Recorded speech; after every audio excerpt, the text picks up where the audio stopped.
Hello guys, আসসালামু আলাইকুম। আশা করি আপনারা সবাই ভালো আছেন। আজকে নতুন একটা ভিডিও নিয়ে হাজির হলাম। আর আজকে আমি কিন্তু এই উস্তো দিয়ে কিন্তু দারুণ একটা মজার রেসিপি বানাবো। তো এখানে কিন্তু আমি এরকম একটু গোল গোল সাইজের 4টা উস্তো নিয়েছি। আপনারা কিন্তু এই গোল সাইজের উস্তোগুলো নেওয়ার চেষ্টা করবেন, এগুলো কিন্তু ভালো হয়। আর এবার এখান থেকে কিন্তু আমি অল্প একটু মুখ কেটে ফেলবো, আর এখান থেকে কিন্তু আমি একটু বেশি করে মাথা কেটে নিব। এইভাবে কিন্তু আমি 4টা উস্তোরই এইভাবে কেটে নিব। কেটে নিচ্ছি। এবার এখানে আমি একটা চামচ নিচ্ছি। এই চামচ দিয়ে কিন্তু এইভাবে কিন্তু আলতো ভাবে ঘুরিয়ে ঘুরিয়ে কিন্তু এইভাবে উস্তুর ভিতরে যে বিচিগুলো আছে এইভাবে কিন্তু আমি বের করে ফেলে দিব। দেখুন আমি কিন্তু এর ভিতর দিয়ে কিন্তু সব বিচিগুলো ফেলে দিচ্ছি। আর এখানে কিন্তু আমি মুখগুলো রেখে দিচ্ছি, এগুলো কিন্তু আমার পরবর্তী সময়ে কাজে লাগবে।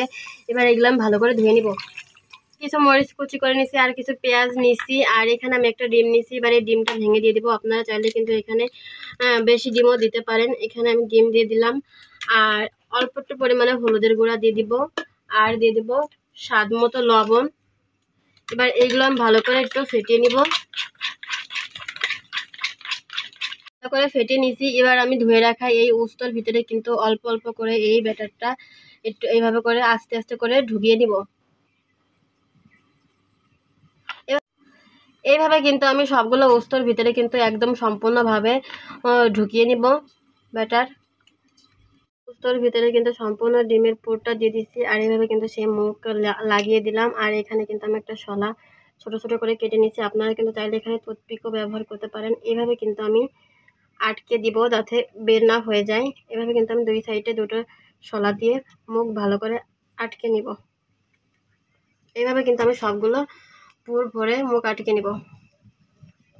বন্ধুরা, আমি কিন্তু সবগুলোর ভিতরে পুর ভরে নিচ্ছি ডিমের মিশ্রণটা। আর এখানে কিন্তু আরো খানিক ডিম রয়ে গেছে, এগুলো কিন্তু আমরা ভেজে খেয়ে ফেলবো। আর আপনারা কিন্তু সবসময় একটু বড় সাইজের উস্তো নেওয়ার চেষ্টা করবেন। আমারগুলো কিন্তু একটু ছোট হয়ে গেছে, যার জন্য আমি সম্পূর্ণ দিতে পারি নাই। এবার এগুলো সিদ্ধ করব। কিন্তু আমি চুলায় একটা কড়াই বসিয়ে দিচ্ছি, আর এবার আমি একটু পরিমাণ বেশি পানি দিয়ে দিব। এখানে কিন্তু আমি বেশি পানি দিয়ে দিলাম। এবার আমি পানিটাকে একটু বলক উঠিয়ে নেব। পানি কিন্তু গরম হয়ে গেছে, আর আমি কিন্তু কড়ার ভিতরে একটা স্ট্যান্ড বসিয়ে দিচ্ছি। এবার কিন্তু আমি করলাগুলো এইভাবে কিন্তু এক এক করে রেখে দিচ্ছি, আর এবারটা ঢাকা দিয়ে ঢেকে দিব। আর 5 মিনিট কিন্তু আমি এগুলো ভালো করে সিদ্ধ করে নেব। 5 মিনিট পর এবার আমি ঢাকনা নামিয়ে নেব। আর এই দেখুন আমাদের করলা কিন্তু বাপানো হয়ে গেছে। এবার এগুলো আমি উঠিয়ে নেব। কড়াই বসিয়ে দিচ্ছি, আমাদের কড়াই কিন্তু গরম হয়ে গেছে। আর এবার দিয়ে দিলাম অল্প পরিমাণে তেল। এবার আমি এই উস্তগুলো কিন্তু এই তেলের ভিতরে দিয়ে দিব, আর একটু লাল লাল করে ভেজে নিব। কিন্তু উস্তগুলো লাল লাল করে ভাজা হয়ে গেছে। এবার এগুলো আমি একটা প্লেটে তুলে নিব। এবার এর ভিতরে দিয়ে দেবো কিছু পেঁয়াজ কুচি। এখানে আমি কিছু পেঁয়াজ কুচি দিয়ে দিলাম, আর কয়েক ফালি কাঁচামরিচ দিয়ে দিব। আর এগুলো কিন্তু আমি সবই ভালো করে ধুয়ে নিচ্ছি। এবার 1 মিনিট এই মরিচ আর পেঁয়াজ কিন্তু ভেজে নেব। মরিচ পেঁয়াজ ভেজে নিচ্ছি, আর আমাদের মরিচ পেঁয়াজ কিন্তু একটু বেশি পুড়ে গেছে, যার জন্য আমি নামিয়ে রাখছি। এবার এখানে দিয়ে দিলাম রসুন বাটা 1/2 চামচের মতো, আর এখানে আমি অল্প একটু আদা বাটা দিব। মরিচ পেঁয়াজ ভেজে নিচ্ছি, আর আমাদের মরিচ পেঁয়াজ একটু পুড়ে গেছিলো, যার জন্য আমি নামিয়ে নিচ্ছি। আর এখানে আমি কিন্তু অল্প পরিমাণে আদা বাটা দিচ্ছি, রসুন বাটা দিচ্ছি, পেঁয়াজ বাটা দিচ্ছি।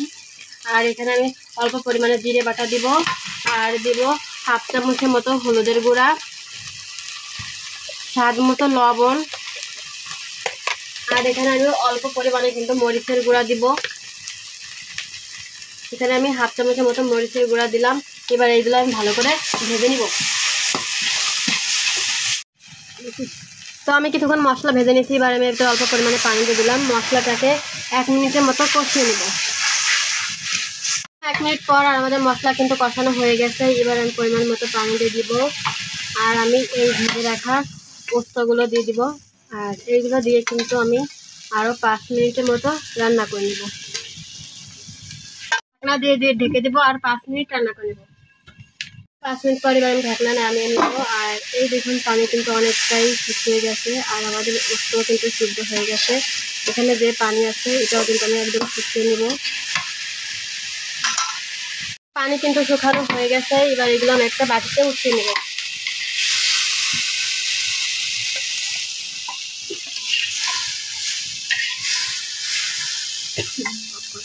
আমি কিন্তু একটা বাটিতে উঠিয়ে নিচ্ছি। আর আপনারা খাওয়ার সময় কিন্তু এই শলাগুলো আর এই মাথাটা কিন্তু খুলে ফেলে দিবেন। আর এইভাবে রান্না করলে কিন্তু গরম ভাত দিয়ে খেতে খুবই মজা লাগে। তো চলুন আপনাদের একটা আমি ভেঙে দেখাই ভিতরটা কেমন হয়েছে।